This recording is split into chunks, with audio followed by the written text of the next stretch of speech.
Hello everyone. आज हम बात करेंगे क्लास 12th की पॉलिटिकल साइंस की जो हमारी सेकंड बुक है। सेकंड बुक का जो चैप्टर हमारा फोर्थ है, भारत की विदेश नीति, इसको देखने वाले हैं। ठीक है, इंडियाज फॉरेन पॉलिसी। एक बार सिलेबस देखिए ध्यान से। जो फॉरेन पॉलिसी है इसमें हम क्या क्या पढ़ेंगे। प्रिंसिपल ऑफ फॉरेन पॉलिसी यानी कि जो हमारी विदेश नीति है उसके क्या सिद्धांत है उसको समझेंगे। फिर इसके बाद पढ़ेंगे कि India's changing relation with other nation यानी भारत के दूसरे देशों के साथ बदलते हुए संबंध। कौन से देशों के साथ? जैसे यूएसए हो जाएगा, उसमें रसिया हो जाएगा, चाइना हो जाएगा, इजराइल हो जाएगा। इसके बाद पढ़ेंगे India's relation with its neighbour यानी कि जो हमारे पड़ोसी देश है उनके साथ भारत के क्या संबंध है। जैसे कि इसमें पाकिस्तान, बांग्लादेश, भूटान, नेपाल, श्रीलंका, म्यांमार। ठीक है, ये हो गया। इसके बाद एक लास्ट टॉपिक है जो कि है इंडिया न्यूक्लियर प्रोग्राम यानी कि भारत का जो परमाणु परीक्षण या फिर उससे संबंधित जो प्रोग्राम था उसको हम पढ़ेंगे। तो देखिए, इसमें से कुछ टॉपिक ऐसे हैं जो कॉमन टॉपिक हैं, जो ऑलरेडी आपको कराए हुए हैं। जो आपकी फर्स्ट बुक है, फर्स्ट बुक के जो चैप्टर 5 है, समकालीन दक्षिण एशिया, उसमें पढ़ाया हुआ है। जैसे कि मैंने आपको भारत और पाकिस्तान का रिलेशन बताया था, बांग्लादेश के साथ रिलेशन बताया था, उसमें नेपाल और श्रीलंका के साथ रिलेशन बताया हुआ है। तो ये टॉपिक वहाँ पे कवर हो जाएंगे, तो उसका लिंक आपको डिस्क्रिप्शन में दे दूंगा। इसके अलावा बाकी के बाकी सारे टॉपिक मैं आपको यहाँ पे कराने वाला हूँ। ठीक है, एनसीईआरटी के अंदर आपको सारी चीज़ें नहीं मिलेगी क्योंकि सिलेबस में चेंज है। तो एनसीईआरटी जो है आपको कंप्लीट कवर करके नहीं देगी, तो इसलिए वीडियो आपको ले देखना बहुत ज़्यादा ज़रूरी है। और आप टेलीग्राम ग्रुप को ज्वाइन कर लो ताकि आपको अपडेट मिलती रहे। एकलव्य आपको सर्च करना है class 12th ESP new group, और 18,000 से ज़्यादा स्टूडेंट उसमें जुड़े हुए हैं। मेरा नाम सत्येंद्र प्रताप है और आप इंस्टाग्राम पे फॉलो कर सकते हैं। कुछ पूछना तो आप मुझे वहाँ मैसेज कर सकते हैं। एकलव्य स्टडी पॉइंट मेरा यूजर नेम है। तो चलिए स्टार्ट करते हैं वीडियो को। सबसे पहले बात करेंगे विदेश संबंध पे कि विदेश संबंध जो होते हैं वो क्या होते हैं। ठीक है, तो देखिए इसे समझिए, बहुत ही मतलब आसान है, नाम से ही आपको पता लग रहा है विदेश संबंध। तो इसी में आपका आंसर छुपा हुआ है, तो ध्यान से देखो।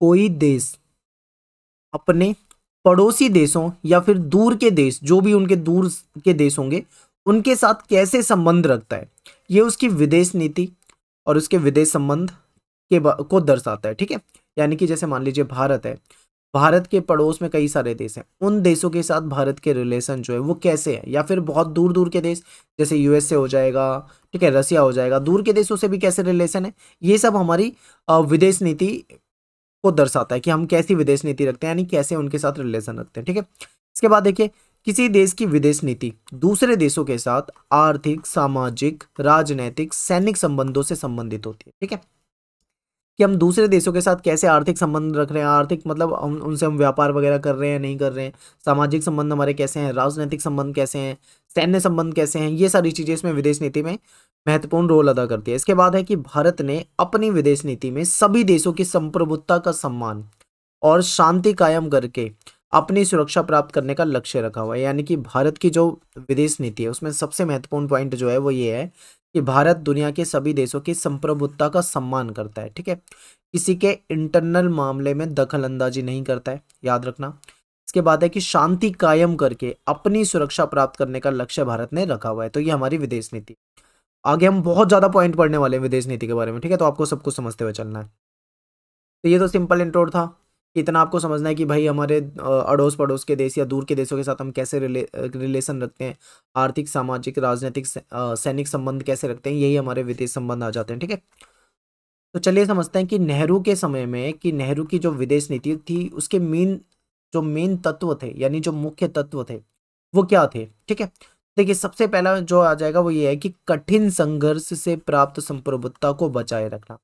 आपको पता है कि हमारा देश जो था वो अंग्रेजों का गुलाम था।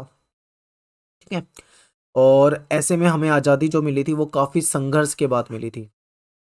बहुत सारे जो हमारे क्रांतिकारी थे उनकी जान गई, कई सारे हमारे देश के नागरिक मारे गए। ठीक है, बहुत मतलब कठिन संघर्ष के बाद हमें आज़ादी मिली थी और इसको बचाए रखना हमारी विदेश नीति का मुख्य तत्व है। इसके बाद है सेकंड पॉइंट कि जो क्षेत्रीय अखंडता है उसको बनाए रखना। यानी आपको पता है भारत जो देश है बहुत विशाल देश था। ठीक है, इसका एक हिस्सा पाकिस्तान के रूप में बट गया था, दूसरी तरफ आप बांग्लादेश वाला जो हिस्सा दिखता है वो बढ़ चुका था। तो ऐसे में जो बचा हुआ हिस्सा था उसको उसको बचा के रखना, यानी अखंडता को बनाए रखना, बाकी दोबारा टूटने ना देना, ये भी मतलब एक महत्वपूर्ण विदेश नीति का ही तत्व है। इसके बाद है तेज रफ्तार से आर्थिक विकास करना, क्योंकि आपको पता है कि जब देश आज़ाद हुआ था उस समय में देश की सिचुएशन कैसी थी, गरीबी बहुत ज़्यादा थी। ठीक है, शिक्षा को देखें तो शिक्षा भी उस लेवल की नहीं थी, बहुत सारे ज़्यादातर लोग निरक्षर होते थे, ठीक है, पढ़े लिखे नहीं होते थे, और बहुत ज़्यादा समस्याएं थी। तो ऐसे में कहीं ना कहीं आर्थिक विकास करना भी एक महत्वपूर्ण तत्व है। तो ये 3 पॉइंट याद रखना, ये इसलिए इंपॉर्टेंट है क्योंकि एग्जाम में काफ़ी ज़्यादा पूछे जाते हैं, ठीक है, एग्जाम के नज़रिए से इंपॉर्टेंट है। अब थोड़ा सा और ज़्यादा डीप पढ़ते हैं, बिल्कुल गहराई से समझते हैं एक एक पॉइंट को। तो देखिए, भारत की विदेश नीति के मूल सिद्धांत क्या है, जो अभी हमने पढ़ा था ना, principle of foreign policy, India's foreign policy, वो यही है। तो इसको समझेंगे। तो देखिए क्या है कि हमारा जो हमारे विदेश नीति है उसके मूल सिद्धांत ये हैं कि सामाजिक आर्थिक राजनीतिक विकास किया जाए, ठीक है, अपने देश का सामाजिक आर्थिक राजनीतिक विकास हो। गुटनिरपेक्षता की नीति, आपने देखा होगा कि जब हमने चैप्टर 1 में पढ़ा था, आपको पता होगा कि जैसे ही सेकेंड वर्ल्ड वॉर जो था वो खत्म हो गया था, दूसरा विश्व युद्ध, तो उसके बाद दुनिया जो तो 2 गुटों में बट गई थी, एक तरफ यूएसए वाला, एक तरफ यूएसएसआर वाला, यानी सोवियत यूनियन वाला, ठीक है। ऐसे में दुनिया के सामने यही विकल्प था, यही ऑप्शन था, या तो यूएसए वाले गुट में शामिल हो जाओ या यूएसएसआर वाले में। तो भारत ने इन दोनों गुटबाजी से अपने आप को दूर रखा और गुट निरपेक्षता की नीति अपनाई, यानी कि दोनों से अपने आप को अलग रखना। तो ये हमारी विदेश नीति का एक महत्वपूर्ण सिद्धांत है, गुट निरपेक्षता। हमने गुट निरपेक्षता की नीति का पालन किया, अपने आप को खेमेबंदी से बचाए रखा। इसके बाद है पंचशील समझौता। आपको पता है चाइना के साथ हमारा एक समझौता हुआ था, ठीक है, जिसे पंचशील समझौते कहते हैं। इसमें 5 मुख्य बातें थी, ये आपको मैं आगे बताने वाला हूँ, वो 5 पॉइंट कौन से हैं, ठीक है। तो यहाँ पे बस इतना समझिए कि पंचशील समझौते को हमने अपनाया और उसको फॉलो किया। इसके बाद अगला पॉइंट है कि साम्राज्यवाद या उपनिवेशवाद का विरोध करना। ये जो अंग्रेज जो थे या जो भी यूरोपियन कंट्री थे, जैसे फ्रांस हो जाएगा, स्पेन हो जाएगा, ब्रिटेन हो जाएगा, ये क्या कर रहे थे, दुनिया भर के देशों को अपना गुलाम बना रहे थे, ठीक है। उपनिवेशवाद यानी अपना साम्राज्यवाद कहीं ना कहीं बढ़ा रहे थे। तो भारत ने इसका विरोध करा, क्योंकि हम तो गुलाम थे ही, अन्य देश भी जो थे, हमने उनकी आज़ादी के लिए भी प्रयास किया, ठीक है। तो ये हम यहाँ पे कह सकते हैं, ये अच्छा पॉइंट है, ये आपको याद रखना है। इसके बाद देखिए, विश्व शांति के लिए प्रयास। भारत ने सदैव विश्व शांति के लिए प्रयास किया है।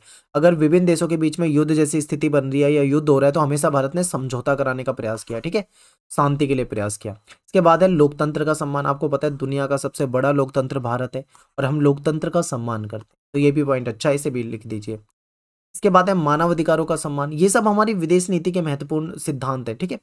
इसके बाद है कि विभिन्न देशों के बीच में शांति बनवाना, मित्रता बढ़ाना, ये भी हमारी विदेश नीति के महत्वपूर्ण सिद्धांत में आपको लिखना है।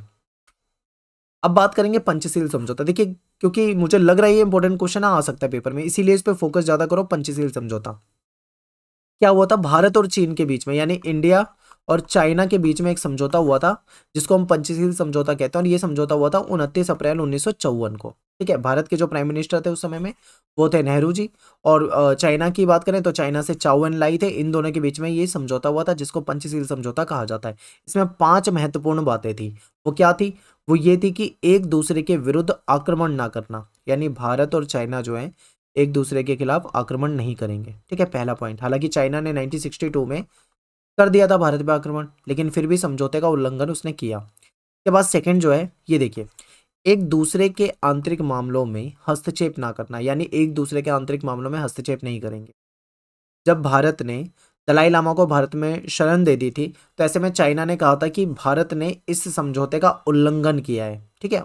चाइना ने भारत पे आरोप लगाया था कि भारत जो है वो हमारे अंदरूनी मामलों में दखल अंदाजी कर रहा है, यानी हस्तक्षेप कर रहा है, ठीक है। तो ये भी पॉइंट आपको याद रखना है। थर्ड पॉइंट देखिए, एक दूसरे की क्षेत्रीय संप्रभुता का सम्मान करना, जो कि चाइना ने कभी नहीं किया। चाइना क्या है, अक्साई चीन वाला हिस्सा कब्जाया हुआ है, अरुणाचल प्रदेश के कुछ हिस्सों पे क्या करता है, वो अपना कब्जा बताने की कोशिश करता है, अपना खुद का बताता है, यानी कि वो चाइना का अंग मानता है उसको। तो कहाँ वो क्षेत्रीय संप्रभुता का सम्मान कर रहा है। हालांकि ये पॉइंट है, ये समझौता हुआ था उसमें ये बातें थी, लेकिन कहीं ना कहीं ये चीजें धरातल पर देखा जाए तो नहीं मिलती आपको देखने को। फोर्थ पॉइंट आपके सामने है कि समानता और परस्पर मित्रता की भावना रखना एक दूसरे के प्रति, ठीक है। और पांचवा है शांतिपूर्ण सह अस्तित्व की भावना। तो ये 5 जो पॉइंट है, ये 5 महत्वपूर्ण इस समझौते के पॉइंट है, ये आपको याद रखना है। और हो सकता है आपके पेपर में क्वेश्चन आ जाए, तो इसे मोस्ट इंपोर्टेंट क्वेश्चन मान के चलना है, ठीक है। आगे चलते हैं। गुट निरपेक्षता की नीति, अगर आपने चैप्टर 1 पढ़ा है तो आपको अच्छे से समझ में आ जाएगा। फिर से समझिए, गुट निरपेक्षता को अभी हमने पढ़ा था पॉइंट, अब थोड़ा सा डीप समझते हैं। क्या होता है कि सेकेंड वर्ल्ड वॉर के बाद दुनिया 2 खेमों में बट गई, एक अमेरिका वाला, एक सोवियत संघ वाला, ठीक है। ऐसे में भारत ने क्या करा, दोनों गुटों से अपने आप को अलग रखा और गुट निरपेक्षता की नीति अपनाई थी। भारत ने दोनों खेमों से दूरी बना रखी थी। आजाद भारत की विदेश नीति में शांतिपूर्ण विश्व का सपना था, इसलिए भारत ने दोनों ही खेमों से क्या करा, दूरी बना के रखी। भारत ना तो नाटो में शामिल हुआ, ना ही वार्सा में शामिल हुआ, ठीक है। भारत ने हमेशा से विभिन्न देशों के बीच में समझौता कराने का प्रयास किया, उनके बीच में अगर युद्ध जैसी स्थिति बन रही है तो उसको सुलझाने का प्रयास किया। भारत कभी भी किसी के अंदरूनी मामलों में दखलंदाजी नहीं कर रहा था, और ना ही किसी भी सैन्य संगठन में शामिल होने की कोशिश की भारत ने, ठीक है। तो यानी कि हम कह सकते हैं कि दोनों गुटों से भारत ने हमेशा दूरी बना के रखी। 1956 में क्या होता है, ब्रिटेन जो था उसने मिस्र पर आक्रमण किया, भारत ने इसका विरोध किया। फिर सोवियत संघ ने हंगरी पर आक्रमण किया, भारत ने इसका विरोध नहीं किया। तो यहां से पता लगता है स्वतंत्र विदेश नीति, कि भारत को जो लगा कि हमारे लिए जो सही है उसको किया, और जो लगा कि हमारे लिए सही नहीं है उसको नहीं किया, ठीक है। इसको कह सकते हैं कि मतलब हमारी बिल्कुल इंडिपेंडेंट विदेश नीति थी। जो हमें भारत के फायदे के लिए लगेगा हम उस चीज को अपनाएंगे, जो नहीं लगेगा उसे नहीं अपनाएंगे। तो ये चीजें। पाकिस्तान जो था वो अमेरिका के ज्यादा करीब आ रहा था, और सोवियत संघ भारत जो है वो सोवियत संघ का अच्छा दोस्त था। तो ऐसे में कहीं ना कहीं अमेरिका से हमारे रिलेशन खराब हुए। देखिए कैसे, क्योंकि आपको पता है यूएसए और यूएसएसआर यानी कि अमेरिका और सोवियत संघ के बीच में तनाव था, आपने अच्छे से पढ़ा है। लेकिन ठीक है, लेकिन भारत जो था वो यूएसएसआर के ज्यादा करीब था, और ऐसे में क्या हुआ, जब यूएसए को पता लगता है कि भाई इंडिया जो है वो यूएसएसआर के ज्यादा करीब है, तो कहीं ना कहीं यूएसए और इंडिया के रिलेशन खराब होंगे, जाहिर सी बात थी। और दूसरी चीज, जो पाकिस्तान था, जो पाकिस्तान और इंडिया की नहीं बनती, तो जो पाकिस्तान था वो कहीं ना कहीं यूएसए के ज्यादा करीब जा रहा था। तो ऐसे में भारत और पाकिस्तान की नहीं बन रही थी, और भारत और अमेरिका के रिलेशन खराब हो रहे थे। तो यहाँ पे हम देखेंगे कि कुछ समय तक ऐसा रहा है कि भारत और अमेरिका के संबंध जो है वो बहुत ज्यादा अच्छे नहीं रहे। भारत और अमेरिका और भारत और सोवियत संघ अगर दोनों को कंपेयर करें तो हमारे अमेरिका के मुकाबले सोवियत संघ से ज्यादा अच्छे संबंध रहे, ठीक है। ठीक है, तो ये कौन से समय की बात कर रहा हूं मैं, ये बात कर रहा हूं आपसे 1945 से लेके 1991 के बीच की बात कर रहा हूं। उस समय में ऐसा था। वर्तमान में देखें तो यूएसएसआर खत्म हो चुका है, अब यूएसए तो बचा हुआ है, लेकिन यूएसए से आज के समय में देखें तो भारत के संबंध ठीक ठाक है, ठीक है। लेकिन उस समय में थोड़ा सा मतलब बिगड़ गया था। आगे देखिए, एफ्रो एशियाई समझौता, कुछ चीजें एनसीईआरटी से ले रखी है, क्योंकि देखिए क्या डिलीट है एग्जैक्ट नहीं पता है। जो आपका सिलेबस है नया उसके अकॉर्डिंग तो मैं आपको चैप्टर करा रहा हूँ, लेकिन कुछ चीज़ें ऐसी हैं जो हो सकता है डिलीट हो या ना हो, कंफर्म नहीं है सही तरीके से। तो इसलिए एनसीईआरटी के कुछ टॉपिक आपको करा रहा हूँ, हो सकता है पेपर में आ जाए यहाँ से, बाकी आपको याद तो करना ही है। तो चलिए देखते हैं एफ्रो एशियाई समझौता। अभी हमने पढ़ा गुट निरपेक्षता वाला टॉपिक, तो गुट निरपेक्षता की नींव जो है वो यहीं पे पड़ी थी, ठीक है। यहीं से कहीं ना कहीं आइडिया आया था गुट निरपेक्षता का। तो समझिए, नेहरू के दौर में भारत ने अफ्रीका तथा एशिया के देशों के साथ संपर्क बनाया। एफ्रो से मतलब अफ्रीका वाले देश है, ठीक है, और एशियाई आप समझते हैं एशिया के देश। तो नेहरू ने क्या करा, नेहरू ने अफ्रीका और एशिया के देशों से संपर्क बनाया। 1950 के दशक में नेहरू ने एशियाई एकता की पैरोकारी करी, यानी एशिया की एकता के लिए बातचीत करी। 1947 के अगर मार्च महीने की बात करें तो एशियाई संबंध सम्मेलन एक कॉन्फ्रेंस कराई गई थी। ये सम्मेलन एशियाई संबंध सम्मेलन का आयोजन किया गया था। भारत ने इंडोनेशिया की आजादी के लिए प्रयास किए। तो देखिए भारत का ये नेचर था कि भारत ने साम्राज्यवाद का विरोध किया था। मैंने आपको स्टार्टिंग में ये पॉइंट बताया था, उपनिवेशवाद और साम्राज्यवाद का विरोध किया था भारत ने। भारत खुद गुलाम रहा है, ठीक है, इस चीज का विरोध करता था। लेकिन जो इंडोनेशिया देश है इसकी आजादी के लिए भी भारत ने प्रयास किए। तो ये पता लगता है इससे कि हमारी जो विदेश नीति थी वो हमेशा से स्वतंत्र रही है, ठीक है। और हमने गुट निरपेक्षता का पालन किया है और साम्राज्यवाद का खुलकर विरोध करा है, जो कि आपको इस पॉइंट में नजर आएगा।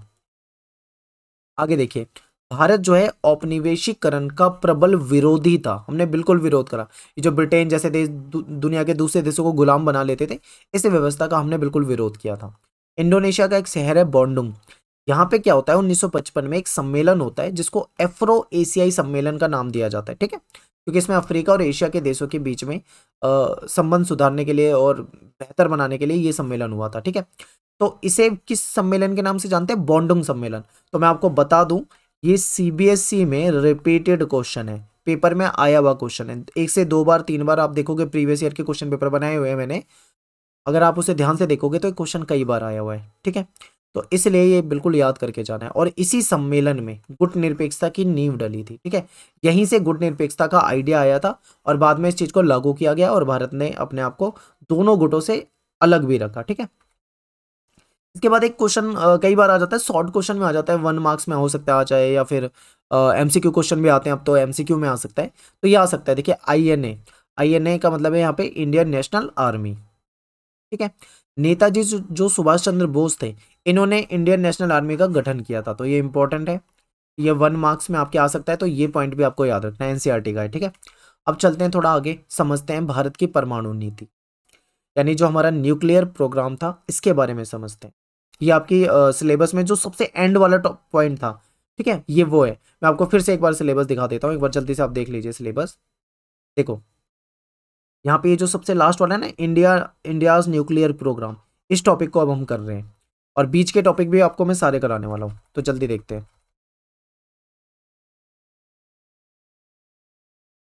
तो चलिए स्टार्ट करते हैं, ठीक है। देखिए भारत ने 1974 के मई महीने में पहला परमाणु परीक्षण किया था।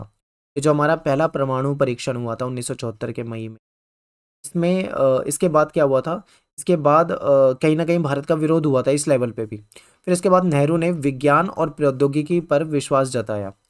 भारत के परमाणु नीति की शुरुआत जो है वो 1940 के दशक के अंतिम सालों में होमी जहांगीर भाभा जो थे, इनके नेतृत्व में हो चुकी थी, यानी 1940 के दशक के अंतिम वर्षों में हो चुकी थी पहले ही।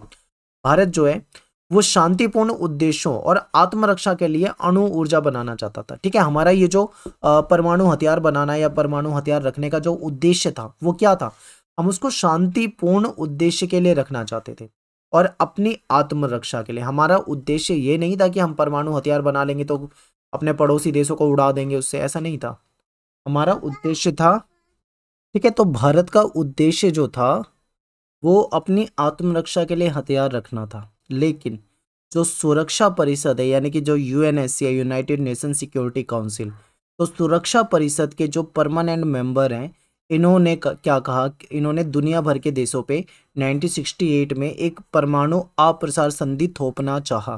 परमाणु अप्रसार संधि का क्या मतलब था कि जिन देश जो इस संधि के तहत ये था कि 1968 से पहले जिन देशों ने परमाणु हथियार प्राप्त कर लिए वो तो रख लेंगे, लेकिन इसके बाद अन्य देशों को परमाणु हथियार रखने पे प्रतिबंध लगाने के लिए ये संधि थी। तो भारत ने इसका विरोध करा, ठीक है। भारत इसलिए विरोध कर रहा था क्योंकि भारत को लग रहा था कि ये कहीं ना कहीं एक भेदभाव वाली संधि है, ठीक है। भारत परमाणु हथियार रखना चाहता था अपनी आत्मरक्षा के लिए, ना कि उसका कुछ गलत उद्देश्य था, ठीक है। तो ये भी आपको याद रखना है। तो भारत ने क्या किया था, इस संधि का विरोध किया, ये संधि जो थी वो भेदभावपूर्ण थी। फिर इसके बाद 1973 में अरब इजराइल युद्ध हुआ। इसके बाद पूरी दुनिया में तेल के लिए हाहाकार मच गया, क्योंकि जो तेल की कीमत थी वो बहुत ज़्यादा बढ़ गई थी, और जब तेल की कीमत बढ़ेगी तो महंगाई भी जो है वो बहुत ज़्यादा बढ़ेगी, आर्थिक संकट सामने आने लगे थे, तो ये सारी समस्याएं आने लगी थी, ठीक है। तो ये पॉइंट याद रखने हैं। और एक चीज़, ये क्वेश्चन आपके पेपर में बहुत ज़्यादा आता है कि सीबीएसई में कई बार रिपीटेड क्वेश्चन है, मतलब मल्टीपल टाइम्स आप कह सकते हो कि बहुत ज़्यादा बार रिपीट हुआ ये। सीटीबीटी का फुल फॉर्म बताइए, तो कॉम्प्रिहेंसिव टेस्ट बैंक ट्रीटी, इसको सीटीबीटी का फुल फॉर्म के रूप में लिखना है आपको, ठीक है। तो चलिए आगे देखते हैं भारत की परमाणु नीति। तो अभी जो हमने परमाणु नीति पढ़ा है तो वही चीज़ें लगभग लगभग इसमें है, बस इसमें हमने उसको शॉर्ट में कर दिया पॉइंट को, ठीक है। अभी एक्सप्लेन किया था, अभी ये शॉर्ट में कर दिया। तो देखिए भारत अपनी आत्मरक्षा के लिए परमाणु हथियार रखेगा, क्या ये अभी आपको समझ में आया होगा, जस्ट अभी पहले समझाया है। इसके बाद इन हथियारों का प्रयोग पहले नहीं करेगा। एक भारत की ये भी नीति है कि फर्स्ट यूज़ वाली पॉलिसी है हमारी, कि हम कभी भी पहले यूज़ नहीं करेंगे हथियार को, परमाणु हथियार। अगर कोई हम पे हमला करता है तो उसके जवाब में बेशक से हम हथियार का इस्तेमाल करें, लेकिन पहले किसी पे कभी भी अपने हथियारों का इस्तेमाल नहीं करेंगे। हमारी परमाणु नीति का एक महत्वपूर्ण पॉइंट है, इसे याद रखना है। इसके बाद क्या है कि परमाणु अप्रसार संधि का विरोध, भारत ने इसका विरोध किया क्योंकि भारत ने कहा कि ये संधि जो है वो भेदभावपूर्ण संधि है। के बाद है शांति उद्देश्यों के लिए अणु शक्ति बनाई, ठीक है। शांति उद्देश्यों के लिए, या फिर हम कह सकते हैं एक आत्मरक्षा के लिए, आत्मरक्षा के लिए बनाना चाह रहे हैं हम, बनाई है हमने, ठीक है। इसके बाद है निरस्त्रीकरण के लिए भारत तैयार, जो हथियारों पे जो रोक लगाई जाती है या जो हथियारों की जो रोक की संधि है उसके लिए भारत तैयार है, लेकिन ऐसी अगर कोई संधि जो भेदभावपूर्ण होगी तो उसके लिए भारत तैयार नहीं है। ये हमारी परमाणु नीति में स्पष्ट बिल्कुल क्लियर कर दिया गया है। इसके बाद ये हमारे टॉपिक हो जाते हैं। इसके बाद बात करेंगे भारत के जो एनोदर, जो आपने पढ़ा था ना, इंडियाज एनोदर कंट्री रिलेशन, कुछ इस तरीके का पॉइंट था। एक बार दोबारा से देख लेते हैं। यस, ये रहा, देखो एक बार, ये रहा, India's changing relation with other nation, यानी दूसरे जो देश हैं उनके साथ हमारे जो बदलते हुए रिलेशन है। इसमें यूएस, रसिया, चाइना, इजराइल, ये 4 देश महत्वपूर्ण है। इन 4 से हमें पढ़ना है, ठीक है। तो चारों का समझते हैं एक एक करके। इसमें चाइना का जो टॉपिक है वो ज़्यादा बड़ा है, क्योंकि चाइना के क्वेश्चन भी ज़्यादा आते हैं इसमें। तो सबसे पहला हम इसमें यही पढ़ेंगे, ठीक है। इसमें हमें 4 देशों के पढ़ने हैं, एक यूएसए का, दूसरा रसिया का, फिर चाइना का और इजराइल का। तो सबसे पहले हम इसमें पढ़ते हैं चाइना का, क्योंकि चाइना से सबसे ज़्यादा आता है, ठीक है, क्वेश्चन। देखिए, ये भारत का मैप है, और भारत के मैप में इधर वाला जो हिस्सा है ये चाइना है। चाइना जो है एक बहुत बड़ा देश है, क्षेत्रफल में काफ़ी बड़ा है, और भारत का पड़ोसी देश है, ठीक है।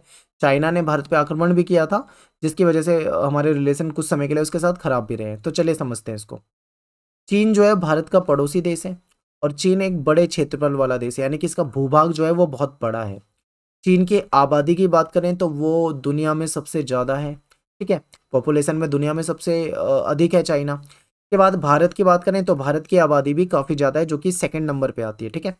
भारत और चाइना के बीच में कुछ विवादित मुद्दे भी हैं, जो कि आगे हम इसको डिस्कस करेंगे।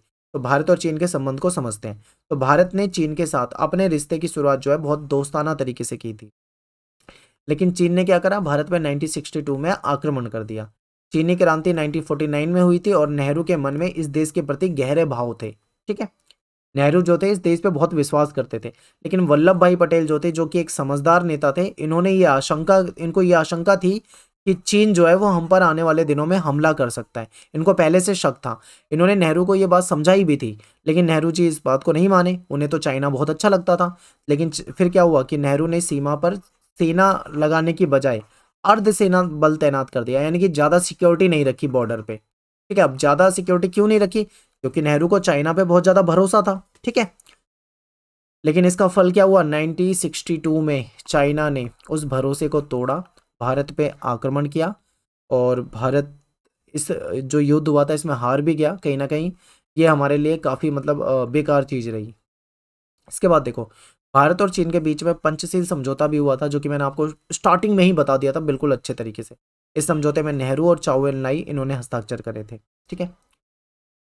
अब देखो क्या क्या होता है, कैसे कैसे विवाद होता है, ये समझिए। भारत और चीन के रिलेशन स्टार्टिंग में ठीक थे, लेकिन चीन ने 1950 के में तिब्बत पे कब्जा कर लिया। तिब्बत क्या है? इंडिया और चाइना के बीच में एक छोटा सा क्षेत्र है, जो कि तिब्बत के रूप में। चाइना ने क्या करा, तिब्बत पे कब्जा कर लिया। प्रारंभ में भारत ने इसका खुलकर विरोध तो नहीं किया था। चीन द्वारा तिब्बत की संस्कृति को कुचला जाने लगा, वो उनकी संस्कृति को कुचल रहे थे। चीन ने तिब्बत में चाइनीज जो लोग थे उनको बसाना शुरू कर दिया।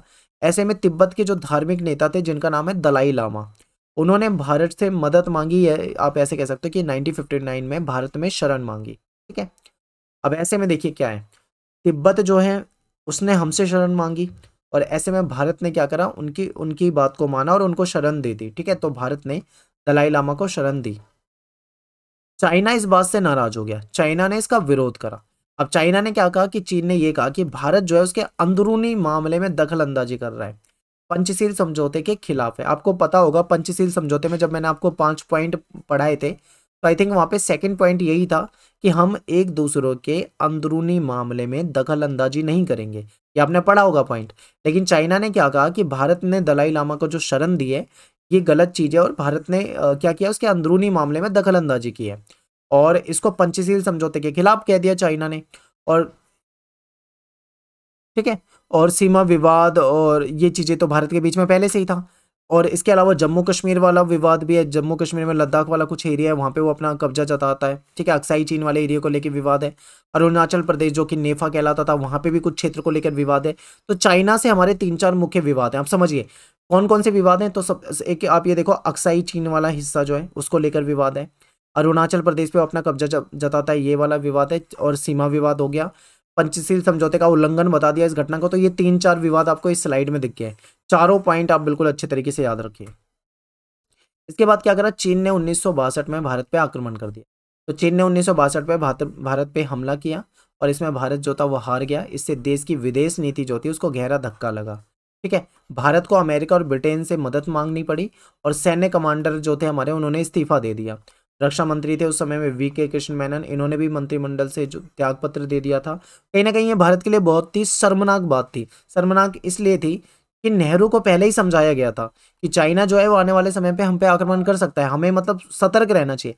लेकिन नेहरू के मन में बहुत गहरे भाव थे चाइना के प्रति, चाइना उनको बहुत ज्यादा पसंद था। ठीक है, तो ये जो चीजें थी ये गलत साबित हुई, इसीलिए नेहरू की बहुत किरकिरी हो गई थी और कहीं ना कहीं उनकी जो छवि थी वो बहुत ही धूमिल हो गई थी। वरना नेहरू को एक करिश्माई नेता कहा जाता था, लेकिन यहाँ पे उनके सारे जो करिश्मा थे वो सब खत्म हो चुके थे, इनकी छवि बहुत खराब हो चुकी थी और पहली बार सरकार के खिलाफ अविश्वास प्रस्ताव लाया गया था। ठीक है, पहली बार, यानी इनका बहुत ज्यादा विरोध हुआ था। तो ये तो भारत और चाइना के बीच में हो गया। ठीक है, अब देखो भारत और चीन के संबंध और सहयोग के क्षेत्र। तो 1962 में जब युद्ध हुआ तो काफी समय तक हमारे उनसे रिलेशन बिल्कुल बंद ही रहे, आप समझ लो कि कोई बातचीत और कुछ नहीं था। लेकिन 1976 में राजनयिक संबंध जो थे वो धीरे धीरे शुरू हुए, दोबारा से बहाल हुए। 1979 में अटल बिहारी वाजपेयी जो थे वो विदेश मंत्री थे उस समय में, उन्होंने विदेश मंत्री के तौर पे चाइना की यात्रा की। और राजीव गांधी जो थे वो 1988 में प्रधानमंत्री थे, उन्होंने प्रधानमंत्री के तौर पे चाइना की यात्रा की। और फिर इसके बाद धीरे धीरे व्यापारिक संबंध जो थे उसमें सुधार आना शुरू हुआ।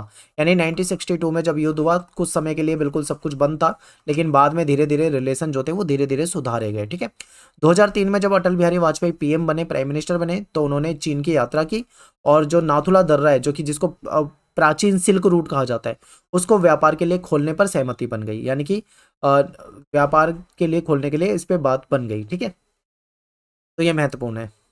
ये 1962 से ये रास्ता बंद कर दिया गया था। ठीक है, युद्ध के बाद ये बंद था, लेकिन बाद में इसको वापस से खुलवा लिया गया। इसके बाद देखो सहयोग का दौर, सहयोग के क्षेत्र को और समझते हैं। 1970 के दशक में चाइना में नेतृत्व बदला, दूसरे नेता आए। अब वैचारिक मुद्दों की जगह पे व्यापारिक मुद्दे मेन हो चुके थे, क्योंकि इस समय में क्या था, चाइना दुनिया भर में व्यापार करना शुरू कर चुका था। 1970 के दशक में आप देखोगे 1978 में जब चाइना में मुक्त द्वार की नीति अपनाई गई थी, ओपन डोर पॉलिसी अपनाई गई थी, उसके बाद दुनिया भर में व्यापार शुरू हुआ था। कहीं ना कहीं व्यापारिक मुद्दे महत्वपूर्ण हो चुके थे 1970 के दशक के अंतिम वर्षों तक। ठीक है, इसके बाद देखो 1988 में प्राइम मिनिस्टर राजीव गांधी ने चीन की यात्रा की, जिसके बाद सीमा विवाद जो थी उस पर कहीं ना कहीं बातचीत हुई।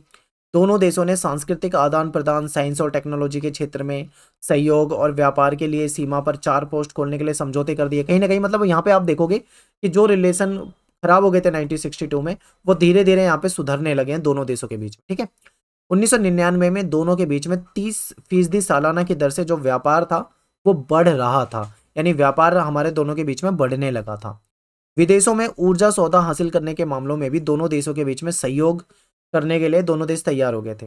और वैश्विक धरातल पर भी भारत और चीन ने विश्व व्यापार संगठन जैसे जो बड़े बड़े संगठन हैं, इनमें भी इन्होंने इनकी नीतियों को भी अपनाया, इसमें भी शामिल हुए। तो कहीं ना कहीं रिलेशन जो थे वो धीरे धीरे सुधरने लगे थे। ठीक है, तो यहाँ पे आपको पूरा भारत और चाइना के बारे में विस्तार से बताया है।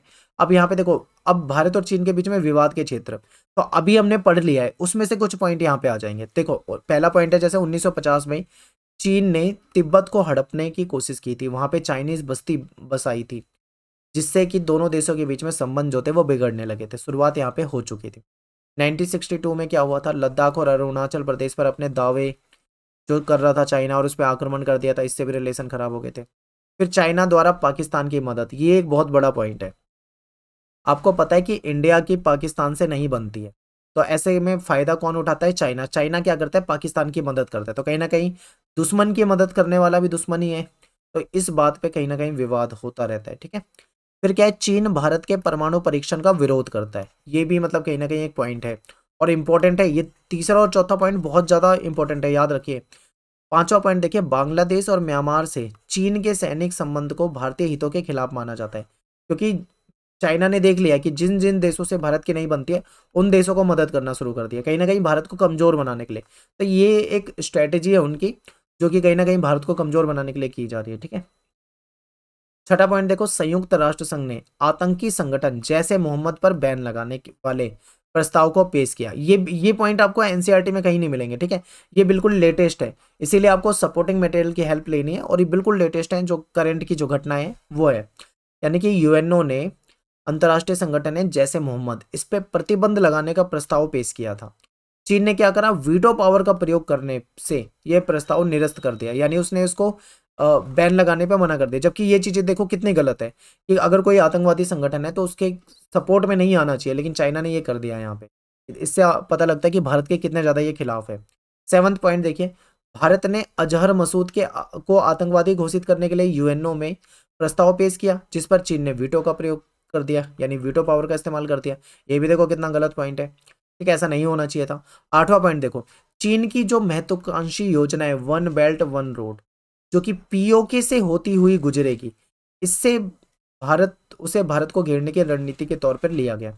अब पीओके जो है विवादित क्षेत्र है, जो कि भारत का हिस्सा है, जो कि पाकिस्तान के कब्जे में है। ऐसे में पीओके में कोई प्रोजेक्ट चाइना को नहीं बनाना चाहिए, क्योंकि उसे पता है आज नहीं कल वो उसका फैसला होना ही होना है। लेकिन उसने अपना ये जो वन बेल्ट वन रोड वाला जो अपना ये जो प्रोजेक्ट है वहां पे लागू कर रखा है, जो कि कहीं ना कहीं विवाद का कारण है दोनों के बीच में। इसके बाद 9th देखिए, वर्ष 2017 में भूटान के भूभाग, ठीक है, परंतु भारत के लिए सामरिक रूप से बहुत ज्यादा महत्वपूर्ण जो है डोकलाम, यहाँ पे भी अधिकार मतलब अपना आधिपत्य दावे को लेकर दोनों देश के बीच में झड़प हो गई थी। डोकलाम में आपने देखा होगा न्यूज में बहुत ज्यादा छाया हुआ था। ये सारी करंट की घटना है जो आपको कहीं पे भी बुक में नहीं मिलने वाली, इसलिए ये पॉइंट बहुत इंपॉर्टेंट है। डोकलाम विवाद हुआ था जहाँ पे भारत और चीन की सेना में आपस में तनातनी हो गई थी, तो ये भी इंपॉर्टेंट है। इसके बाद देखो, चीन द्वारा अरुणाचल प्रदेश में अपनी दावेदारी जताना, पाकिस्तान से चीन की मित्रता, भारत के खिलाफ चीनी मदद से भारत चीन संबंध जो है वो खराब होते हैं। चीन और भारत सीमा विवाद को सुलझाने के लिए कोशिश की गई है, परंतु कहीं ना कहीं ये विवादित रहा है हमेशा। तो ये कुछ विवाद के कारण है, कुछ सहयोग के क्षेत्र भी बता दिए, पूरी स्टोरी बता दी, और आई होप आपको समझ में तो आ ही गया होगा। ठीक है, अब बात करेंगे वर्तमान में किस तरह के संबंध है।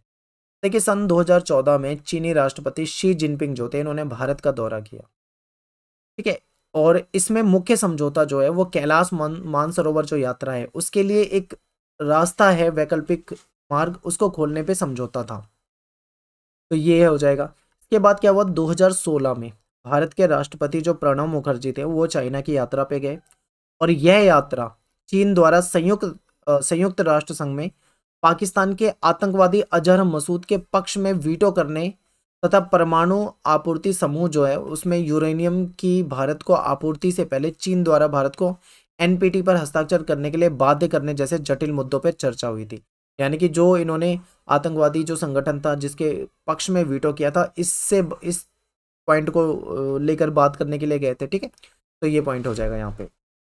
इसके बाद देखो, भारत और चीन के बीच में संबंधों का सकारात्मक रूप देने के लिए जो हमारे प्राइम मिनिस्टर हैं श्री नरेंद्र मोदी और चाइना के राष्ट्रपति शी जिनपिंग, इनके द्वारा प्रयास किए जा रहे हैं। दोनों देश शांति और पारदर्शिता बढ़ाने के लिए संकल्पबद्ध हैं। हालांकि कोई बेनिफिट इन सब चीज़ों का नहीं देखने को मिल रहा है, चाइना की नीति जो है वो खराब ही है, लेकिन फिर भी प्रयास जो है वो करे जा रहे हैं।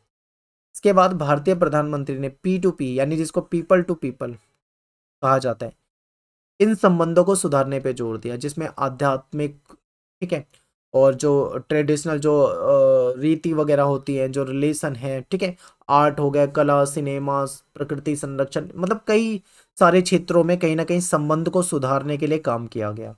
तो ये आप बता सकते हो। इतना ज़्यादा डीप पेपर में नहीं आता है, लेकिन आपको सारी चीज़ें समझा दी है, आप इसको पढ़ लें, समझ लें, और इम्पोर्टेंट पॉइंट है तो पेपर में याद करके जरूर जाओ। इसके बाद देखो, हाल ही में चीन द्वारा भारत की ओर से निरंतर की जाने वाली मांग को मानते हुए पाकिस्तान का जो आतंकवादी संगठन है जैसे मोहम्मद, उसका जो सरगना है अजहर मसूद, इसको वैश्विक आतंकी घोषित करने के सुरक्षा परिषद के प्रस्ताव पर अपनी सहमति दी गई, जिसमें भारत चीन संबंधों के मध्य में सुधार के रूप में देखा जा सकता है। यानी चाइना ने जो पहले उसको उस पर वीटो पावर का यूज़ किया था, कहीं ना कहीं बाद में उसमें सहमति दे दी, तो कहीं ना कहीं ये संबंध में सुधार के रूप में देखा जा सकता है। फिर मई 2018 में दोनों देशों ने स्वास्थ्य के मामले में, शिक्षा और खाद्य सुरक्षा के क्षेत्रों में अफगानिस्तान में अपने विकास कार्यक्रम को समन्वय के लिए सहमत हो गए, दोनों तैयार हुए। फिर 11 अक्टूबर 2019 को चीनी राष्ट्रपति शी जिनपिंग जो है, इन्होंने भारत और चीन के बीच में कुछ अनौपचारिक बैठक की। इसमें भी कहीं ना कहीं कुछ बातें हुई, जो कि कहाँ पे हुई थी, तमिलनाडु के महाबलीपुरम में मुलाकात की थी, और रिलेशन सुधारने के लिए ये यहाँ पे भी बातचीत हुई थी। तो यहाँ पे हमारा जो चाइना वाला टॉपिक है वो हो जाता है। चाइना वाला टॉपिक बहुत बड़ा है, बहुत बड़ा है, ठीक है, क्योंकि काफ़ी डीप दिया हुआ है, तो कहीं से भी क्वेश्चन आ सकता है। अब बात करेंगे यूएसए के बारे में। तो यूएस से देखिए सेकेंड विश्व युद्ध के बाद दुनिया जो है वो दो गुटों में बट गया था, क्या बट गई थी। ऐसे में भारत ने दोनों गुटों से अपने आप को दूर रखा था। भारत सोवियत संघ के ज़्यादा करीब था, अमेरिका से कहीं ना कहीं हमारे रिलेशन में खटास आई थी। ये सब कुछ हमें स्टार्टिंग में पढ़ चुका है। आगे देखो, पाकिस्तान अमेरिका के ज़्यादा करीब था और वो उसके सैनिक गठबंधन में भी शामिल हो गया। तो 1971 में भारत ने, ठीक है, 1971 में भारत पाकिस्तान के युद्ध के समय अमेरिका ने भारत की कोई मदद नहीं की। अमेरिका ने इंदिरा गांधी पे दबाव बनाकर रुपये का अवमूल्यन, उसकी वैल्यू घटाने के लिए कहा था। उस समय में $1 की कीमत ₹5 से बढ़कर ₹7 कर दी थी। अगर मान लो ₹5 से ₹7 हो जाएगी तो कहीं ना कहीं भारत में महंगाई बढ़ेगी। तो इस तरीके से भारत पे अमेरिका ने दबाव बनाने की कोशिश की थी, ठीक है। भारत के परमाणु परीक्षण के बाद अमेरिका जैसे देशों ने भारत पे बहुत सारे बैन लगा दिए थे, कई सारे प्रतिबंध लगा दिए थे। इससे पता लगता है कि भारत और अमेरिका के रिलेशन, अगर हम बात करें 1945 के से लेकर 1991 तक, तो हमारे रिलेशन ज़्यादा अच्छे नहीं रहे अमेरिका के साथ, ठीक है। हम सोवियत संघ के ज़्यादा करीब थे। लेकिन वर्तमान की बात करें, करंट में कैसे रिलेशन है, तो ये ठीक है। आज अगर हम बात करें तो अमेरिका आज भारत के सबसे बड़ा व्यापारिक साझेदार है। आज बिल्कुल माहौल बदल चुका है। अमेरिका के विभिन्न राष्ट्राध्यक्ष जो हैं वो भारत के संबंध प्रगाढ़ करने हेतु भारत की यात्रा करी है। यानी भारत के नेता अमेरिका और अमेरिका के नेता भारत आते जाते रहते हैं और ये रिलेशन सुधारने की एक मुहिम के रूप में देख सकते हैं। अमेरिका में बसे हुए जो प्रवासी हैं, जो भारतीय हैं, ठीक है, खासकर सिलिकॉन वैली में, वहाँ पे इनका काफ़ी ज़्यादा प्रभाव है। फिर सामरिक महत्व के रूप में देखें तो भारत जो है वो अमेरिका असैन्य परमाणु समझौते पर से का संपन्न होना, क्या कि भारत और अमेरिका के बीच में कई सारी डील भी हुई है जो हथियारों को लेकर, ठीक है, तो ये भी इंपॉर्टेंट है। बराक ओबामा की 2015 की भारत यात्रा के दौरान रक्षा सौदे से संबंधित समझौते का नवीनीकरण, यानी उसको दोबारा से रिन्यू किया गया और कई क्षेत्रों में भारत को ऋण प्रदान करने की घोषणा की गई।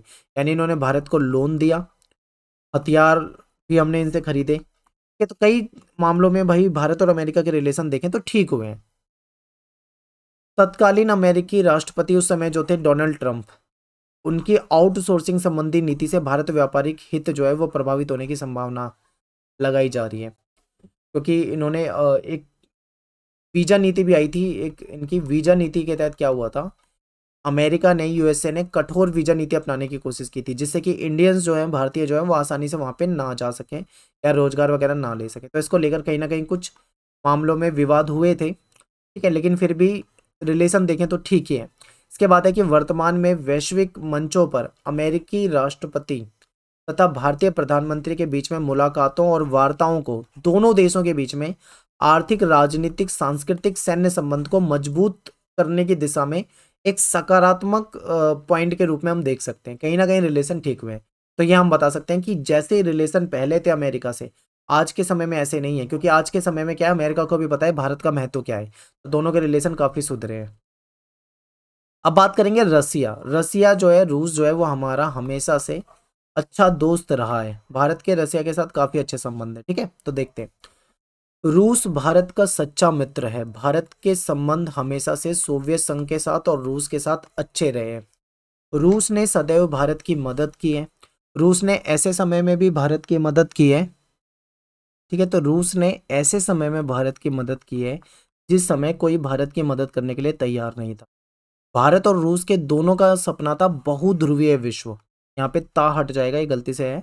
बहुध्रुवीय विश्व का मतलब होता है दुनिया भर में विभिन्न देश ताकतवर रहे, ठीक है, सबकी अपनी विदेश नीति और सब अपने तरीके से चले। तो भारत और रूस जो है वो चाहते हैं कि अंतर्राष्ट्रीय संघर्षों का समाधान जो है वो बातचीत के जरिए हो। यानी हमारे कहीं ना कहीं विचार जो है काफी ज्यादा मिलते हैं भारत और रसिया के। सभी देशों की स्वतंत्र विदेश नीति हो, ऐसा भारत और रूस चाहते हैं।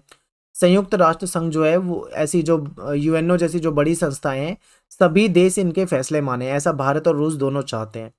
2001 में क्या हुआ, भारत और रूस के बीच में सामरिक समझौते हुए और 80 द्विपक्षीय जो दस्तावेज है उस पर हस्ताक्षर हुए।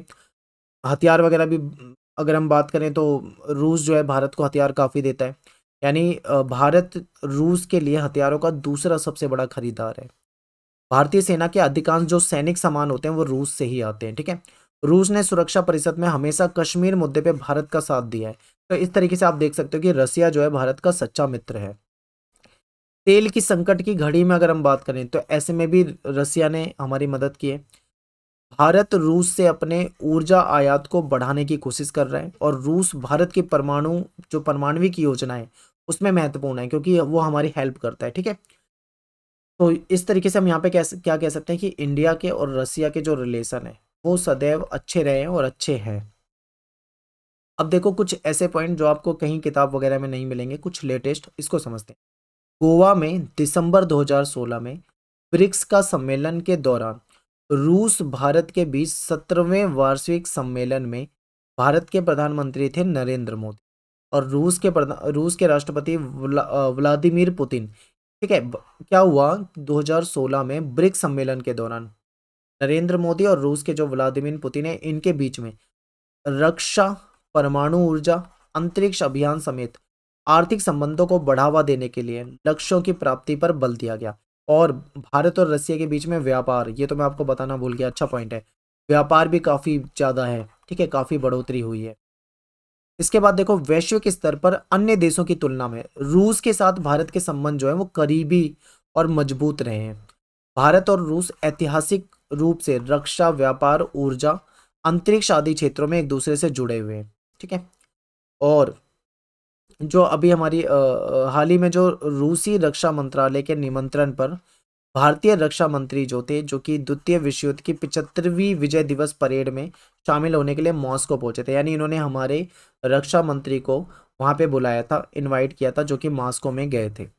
फिर भारतीय रक्षा मंत्री ने अपनी 3 दिवसीय रूस यात्रा के दौरान भारत और रूस के संबंधों को विशेष और विशेषाधिकार प्राप्त करने के लिए महत्वपूर्ण बताया था।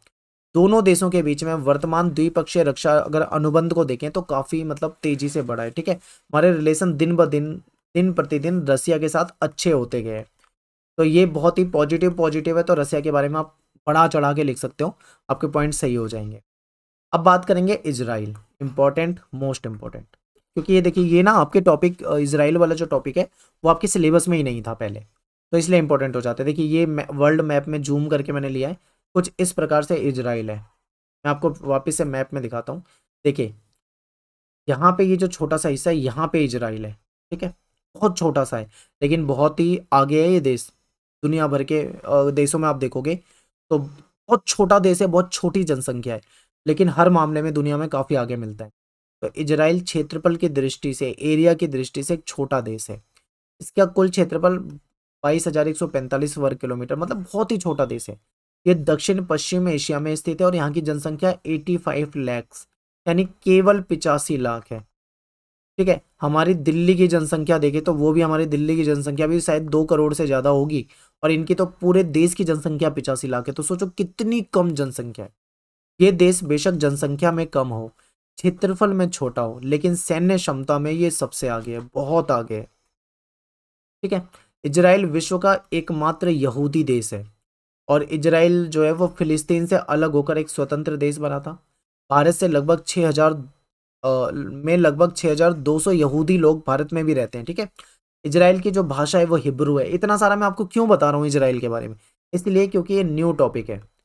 चाइना के बारे में आपके बुक में ऑलरेडी दिया हुआ है, अमेरिका के बारे में आपको मिल जाएगा, रसिया के बारे में मिल जाएगा, इजराइल के बारे में आपको एक शब्द भी नहीं मिलेगा। इसलिए आपको बता रहा हूँ कि ये चीज़ आपको पता होनी चाहिए। ठीक है, बिल्कुल नया टॉपिक है, इसलिए आपको इसके बारे में थोड़ा ज़्यादा डिटेल में जानना है। अब बात करते हैं इनकी सैन्य व्यवस्था। तो इजराइल की सेना में लगभग 35 लाख सैनिक हैं। अब सोचो इसकी जनसंख्या कितनी थी, अभी सोचो 85 लाख तो जनसंख्या थी, इसमें से 35 लाख तो केवल इनके सेना में। इजराइल की सेना में महिलाओं को भी शामिल किया जाता है और जो इनके स्कूल के स्टूडेंट होते हैं इनको भी, सभी स्टूडेंट को आर्मी की ट्रेनिंग दी जाती है। ये सबसे खास बात है इजराइल की कि हर एक विद्यार्थी को आर्मी की ट्रेनिंग देते हैं। इसमें लड़कों को कम से कम 3 साल और लड़कियों को कम से कम 2 साल सेना में काम करना भी कंपलसरी है इजराइल के अंदर। और सैन्य टेक्नोलॉजी में इजराइल जो है बहुत आगे है। इजराइल में आधुनिक हथियार बनाए जाते हैं, बिल्कुल लेटेस्ट, और इजराइल इन हथियारों का निर्यात दुनिया भर में करता है। दुनिया भर के देश इससे हथियार खरीदते हैं। 21वीं शताब्दी में साइंस और टेक्नोलॉजी के मामले में, रक्षा डिफेंस के मामले में, नवाचार के मामले में, इनोवेशन के मामले में, बुद्धि के मामले में दुनिया में सबसे महत्वपूर्ण देश इजराइल है। छोटा है, जनसंख्या कम है, लेकिन सबसे महत्वपूर्ण है ये देश। वर्तमान में भारत और इजराइल के रिलेशन कैसे हैं? तो पिछले 25 वर्षों में दोनों देश के बीच में द्विपक्षीय व्यापार जो है उसमें बढ़ोतरी हुई है। भारत इजराइल का 10वां सबसे बड़ा व्यापारिक साझेदार बन चुका है दोनों देशों के बीच में कृषि क्षेत्र में सहयोग के लिए समझौते हुए हैं। इजराइल में होती है ड्रिप सिंचाई टेक्नोलॉजी, ठीक है। ड्रिप सिंचाई क्या होती है, पाइप होते हैं, उसमें छेद कर दिए जाते हैं, पानी चलता रहता है, फव्वारे की तरह पानी निकलता रहता है। इससे क्या होता है कि पूरी जो जमीन होती है आसपास की उसमें नमी बनी रहती है, इसमें पानी भी कम लगता है, ठीक है, कम पानी में काम चल जाता है, नमी भी बनी रहती है।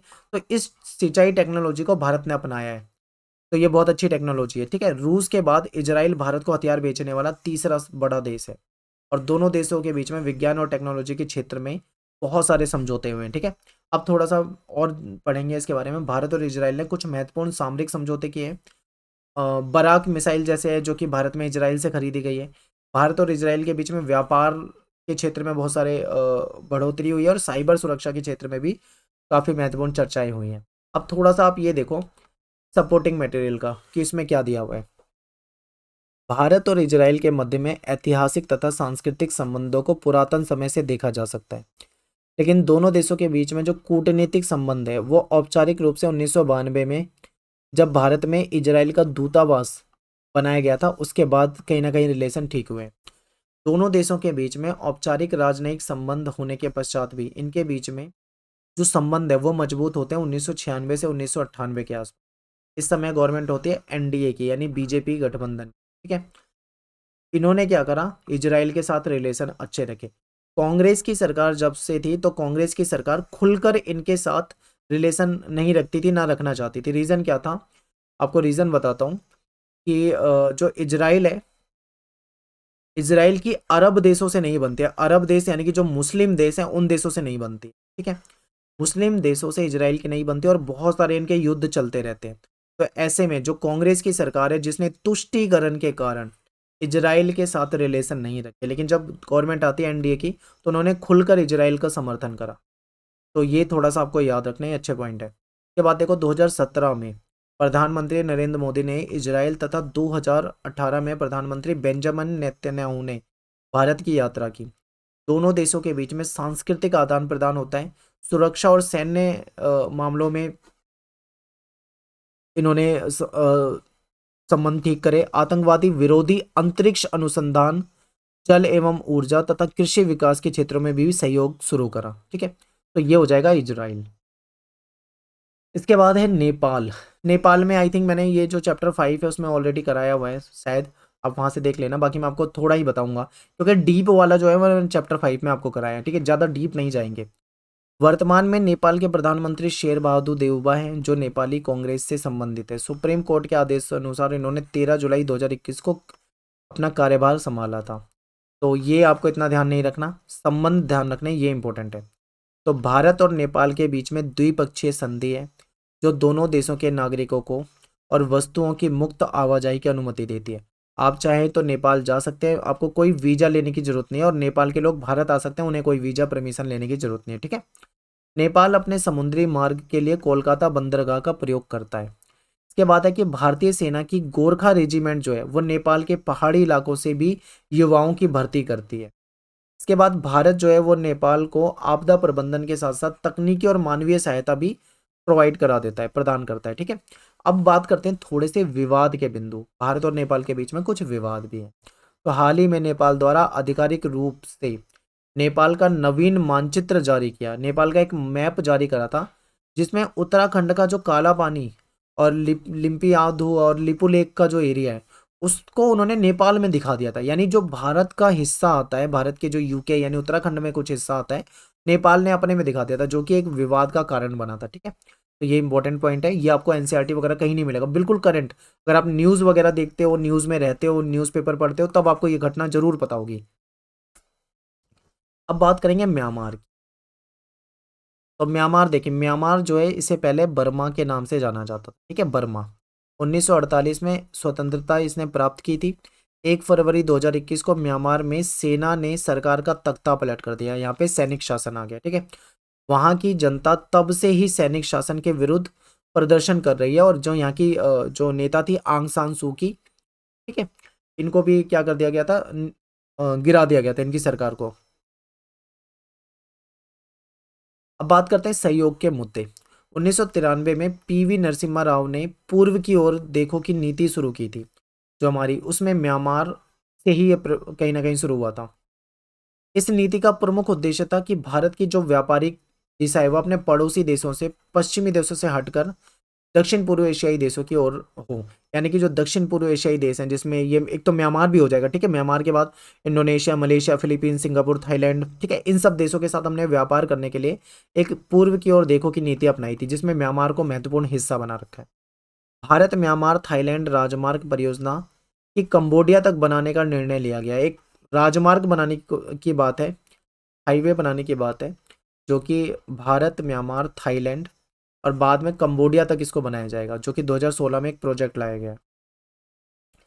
फिर कालादान मल्टी मॉडल परियोजना के द्वारा कलकत्ता जो बंदरगाह है और बांग्लादेश के जो सितवे बंदरगाह है उनको जोड़ने की बात की गई है, ठीक है। 2017 में उदारवाद वीजा नीति भारत ने म्यांमार के साथ जारी की। इसके अंतर्गत म्यांमार के जो लोग हैं वो भारत आएंगे, आ सकते हैं, परंतु उनसे कोई शुल्क नहीं लिया जाएगा, ठीक है। भारत और म्यांमार बिम्स्टेक के सदस्य हैं। बिम्स्टेक एक संगठन के रूप में इसके सदस्य हैं। 2017 में प्रधानमंत्री नरेंद्र मोदी जो है इन्होंने म्यांमार की यात्रा की और भारत की विदेश नीति को महत्व देने के लिए और अपने रक्षा संबंधों को सुधारने के लिए, ठीक है, महत्वपूर्ण इन्होंने कार्य किए थे। यहाँ के बाद क्या है कि म्यांमार के भारत जो है म्यांमार को सैनिक प्रशिक्षण भी उपलब्ध कराता है और 2017, 2018, 2019 के द्वारा भारत ने म्यांमार के साथ सैनिक अभ्यास भी करे। 2019 में म्यांमार के रक्षा मंत्री ने भारत की यात्रा के दौरान एक रक्षा सहयोग पर भी हस्ताक्षर किया था, ठीक है। और हमारा जो प्रोजेक्ट है मेक इन इंडिया, ठीक है, अपने मेक इन इंडिया शस्त्र उद्योग को बढ़ावा देने के लिए और अपने सैनिक निर्यात को बढ़ावा देने के लिए भारत ने म्यांमार को भी साथ में रखा। तो इस तरीके से देखें तो म्यांमार के साथ हमारे रिलेशन ठीक है। यहाँ पे देखिए हमारा चैप्टर खत्म हो जाता है और इस चैप्टर में मैंने आपको लगभग सिलेबस की सारी चीज़ें करा दी। 3-4 टॉपिक मैंने नहीं कराए हैं, वो मैं आपको बता देता हूँ। इसके लिए आप चैप्टर 5 जो मैंने कराया हुआ है, फर्स्ट बुक का चैप्टर 5, आपको वो वाली वीडियो देखनी पड़ेगी। मैं आपको बता देता हूँ कौन से टॉपिक हैं वो, ठीक है।